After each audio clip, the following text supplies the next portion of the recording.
Yes, hello. My name is Geert-Jan Schrijen. I'm the CTO of Intrinsic ID. You can call me GJ. Intrinsic ID, we develop embedded security IP, all based around physical unclonable function technology. And that's basically the fingerprint of the chip. And in this presentation, I'm going to share some ideas on how this can be leveraged to secure system and packages. I can go a bit quickly through this introduction because you all know the traditional approach is a monolithic system on chip where all functionality is in a single die. And of course, with technology nodes scaling down, we're able to put more and more functionality in a smaller area to get more functionality at at lower power. But there are limitations there. Going to the smallest technology nodes, costs decrease dramatically, and also certain parts do not scale so well. For example, analog and non-volatile memory. So we need to look at a different approach, and that's where system on chip based on chiplets comes into the picture. Because now we can have the multiple chiplets all being produced in their optimal technology node. For example, bigger technology node for the memories and the smaller nodes, the most advanced nodes for the processing elements. Connect them together. And whereas this is nice, it also has its own challenges, of course, because there's a lot of things to do around the interconnect and the interfaces between them. But also it brings new kind of security risks at all kind of levels. Because not only do we have to deal with traditional security risks that we also have at the monolithic, in the monolithic case. For example, you need to protect your designs from being susceptible to fault injection by an attacker or probing of important data and interfaces, but also side channel. But there obviously are new threats here on the horizon, and that has to do with the fact that now we have chiplets that are connected with special interconnect and interfaces, giving also additional vulnerabilities. For example, there's sensitive data going over these interfaces, so you do not want an attacker to have additional possibilities to see that data or to manipulate that data.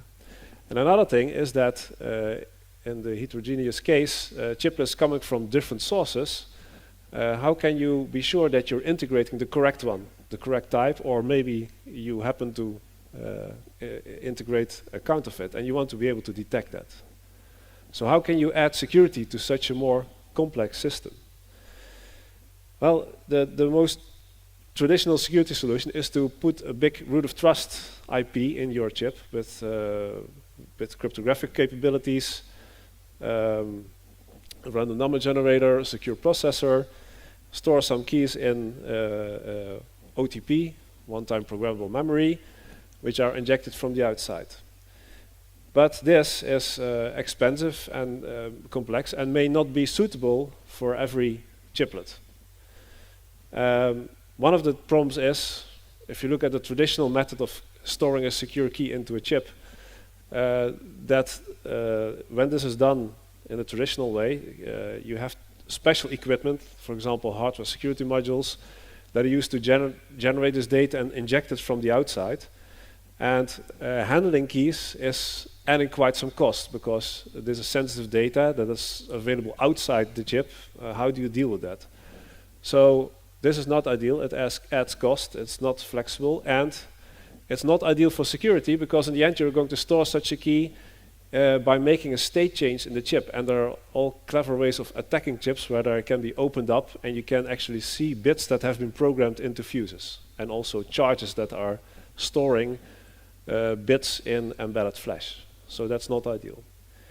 Another issue with the traditional approach is that when the technology scales down, we see that doesn't work so well for all the storage solutions. So, for example, embedded fuses become less and less reliable in the smallest nodes. They have to put them down triple redundant in order to have the same reliability. and in the smallest nodes there is no embedded flash anymore. So the question really is, how do you securely store keys into such process nodes? Well, a new idea. Why do you know that every digital chip has its own digital fingerprint? And can't we use that? So even though chips are manufactured to be exactly identical, and the same holds for chiplets, there are circuits that you can use to extract uniqueness in there. So every chip and also every chiplet has its own fingerprint, similar like humans do. So how does that work? That actually comes from variations in the manufacturing process that cannot be controlled. For example, if you make transistors in a certain process node, they will, on average, they will have a certain threshold voltage, but there is always a variation around the mean that you cannot control. That's random.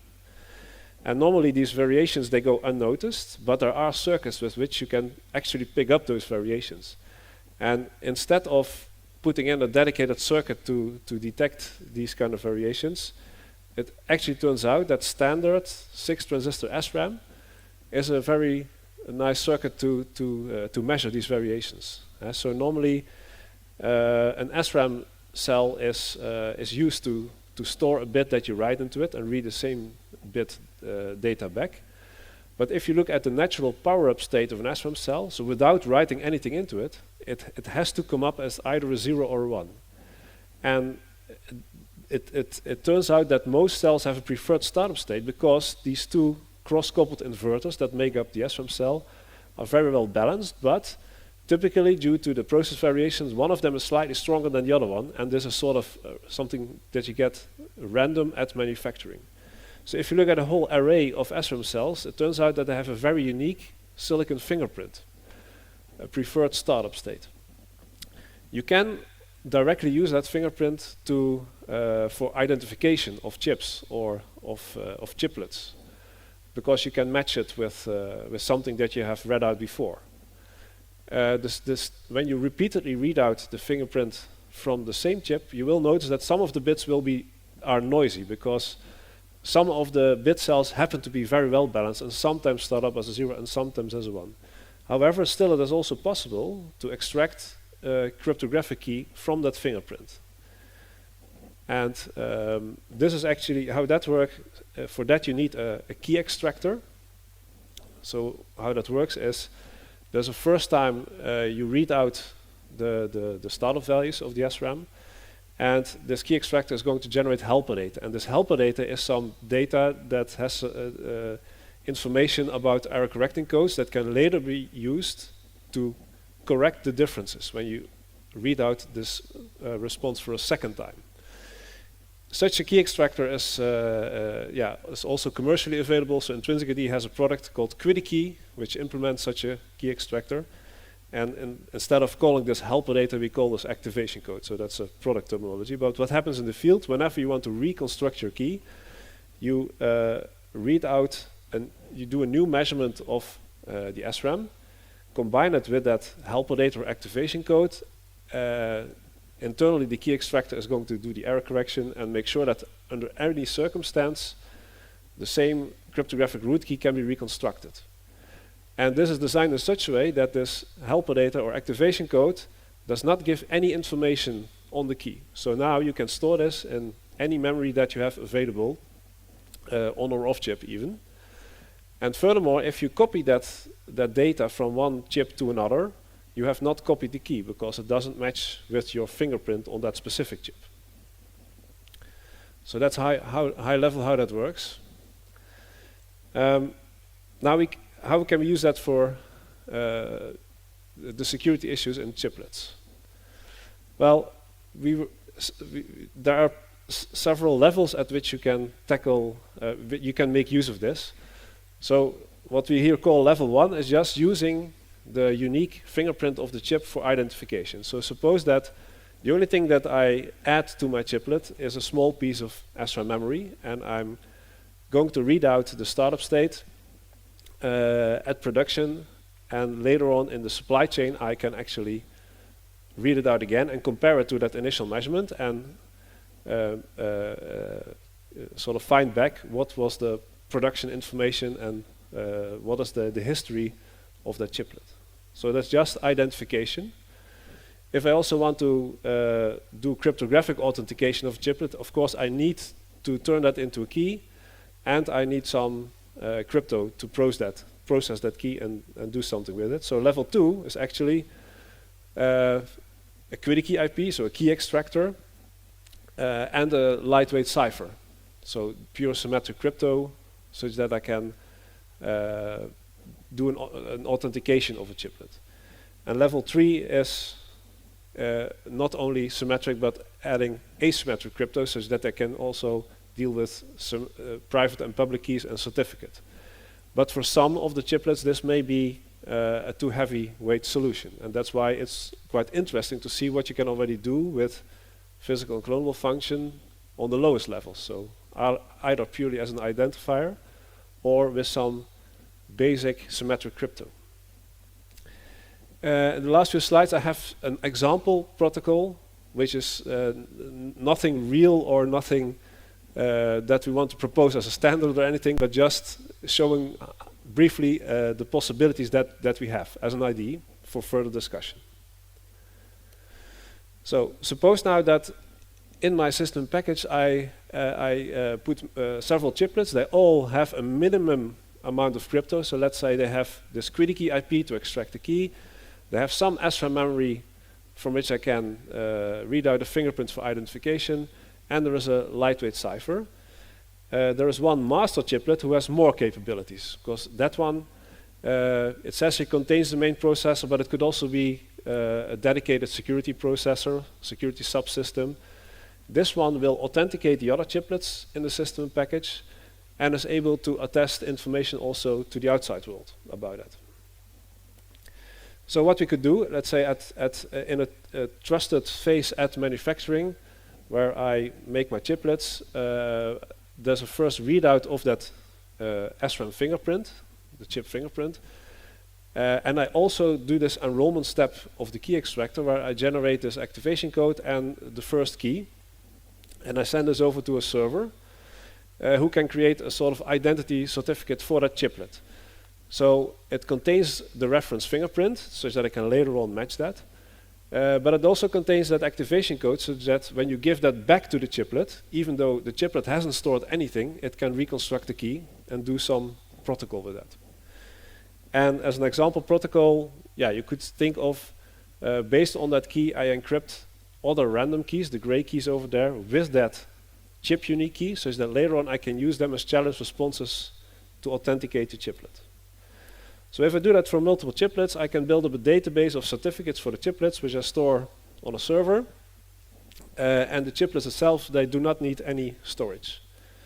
So what happens then when you assemble the pieces together? So at production, where you have the system and package with the multiple chiplets, what the master can now request from the different chiplets on the bus to provide them their fingerprint. And this fingerprint can be looked up in the database, and you can retrieve, based on that fingerprint, the certificate of that chip. And the master chiplet can verify that the certificate is correct, but it can also, on level 1, do a check, is that reference fingerprint enough of a match with the fingerprint that I just read out from the chiplet. So there's basically high-level identification just by looking whether there is a match. A fuzzy match, you could say, because there will be some differences, but if they're small enough, you can be assured that this is indeed the chiplet that belongs to that certificate. On the second level, if you want to do some check with cryptography, what you can do is you can take the activation code from the certificate and provide that to the chiplet along with this encrypted random key. And since from the activation code that chiplet should be able to reconstruct its root key, you should be able to decrypt that package and return that random key. And the master chiplet can verify whether this is done correctly. So that's level 2 authentication, where I use some symmetric crypto for an authentication protocol. Then as a next step, what the master chip could do is it could use other of these encrypted pairs to set up its own key with a different chiplet. I'll go a bit quick on this given the time, but so you could use another challenge response. Let's say use a key to encrypt a key that the master has generated. Send that over to the chiplet. This one can decrypt the first key with the activation code, decrypt that package, and again encrypt that unique key with its own root key, so that one can be stored. You don't. Maybe this goes a bit too far, so you don't have to remember these details. But what is good to remember is now that after this process, the master chiplet has set up unique keys with all the chiplets. It could also be a group key, by the way, without needing any storage in these chiplets. Only the chiplet that has the non-volatile memory, it stores the activation codes, from which and an encrypted key. And when needed, by sending this information to the chiplet, the root key is reconstructed using the activation code, and its key can be decrypted. And this is how you can give every chiplet its own key in a secure way without requiring storage. So, summarizing, the chiplet approach, the system and package approach, provides new security challenges. We need, I think, more efficient, new innovative ways to tackle these. And physical unclonable functions have quite some interesting properties that can be very useful here. So first of all, the fact that the silicon fingerprint can be used to track the chiplets in the supply chain and identify them, to give trust in the supply chain.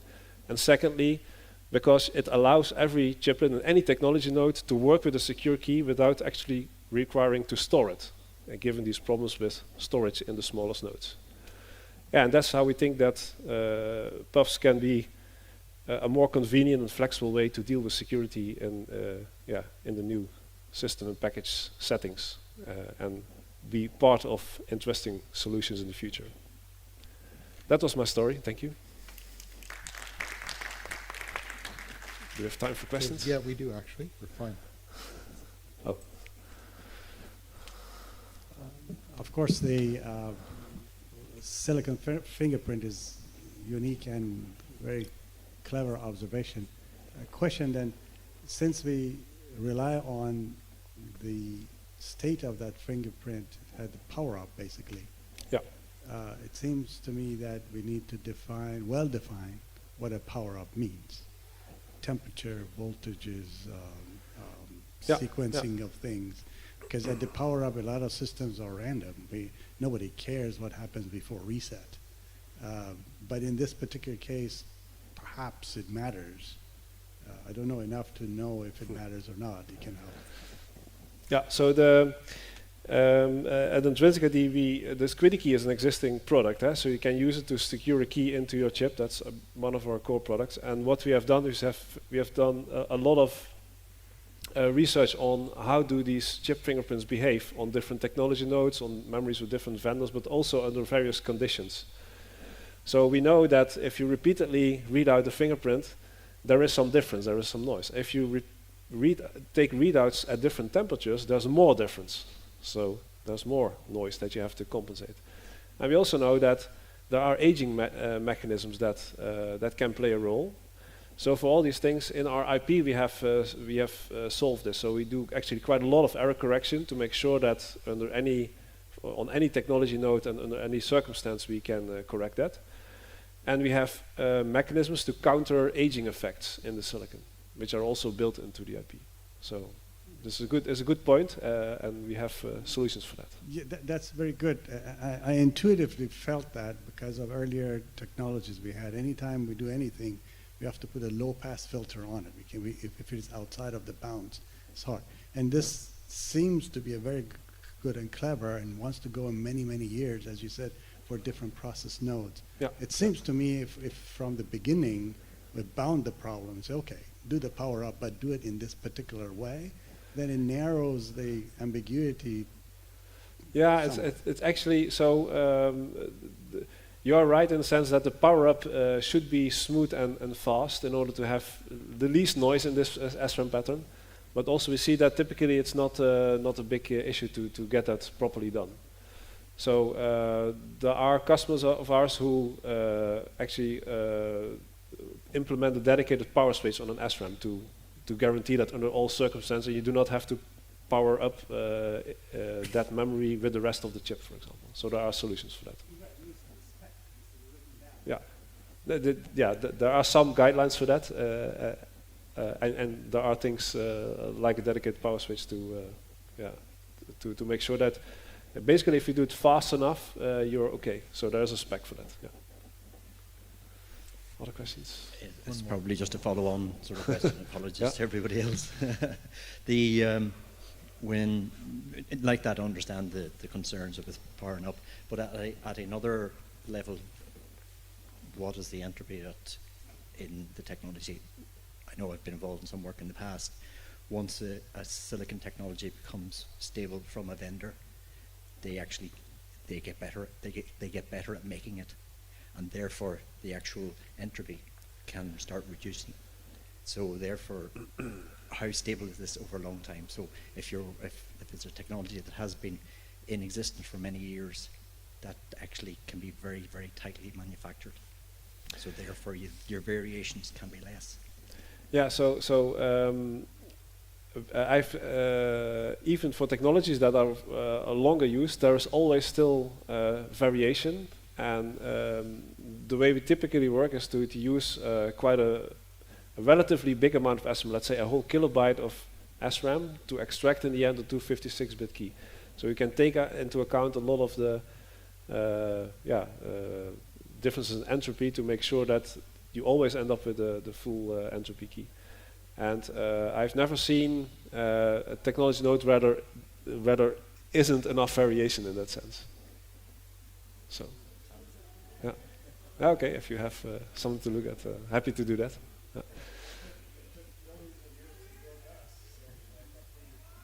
Yeah. Thank you very Okay, much. thank you.